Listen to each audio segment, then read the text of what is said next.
Veriut, analistja Nafie Selmani ka ngritur shqetësimin në lidhje me përdorimin e emrit Metohia për Kosovën në librin e gjeografisë për klasën e 7, që është botim i këtij viti.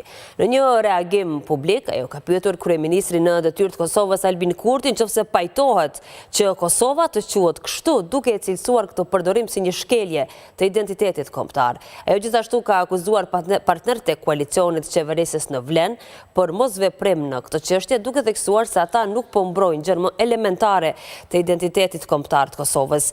Libri i gjeografisë sipas Selmanit paraqet Kosovën me emrin Metohia, një term i përdorur më herët nga Serbia dhe që nuk pranohet nga Republika e Kosovës.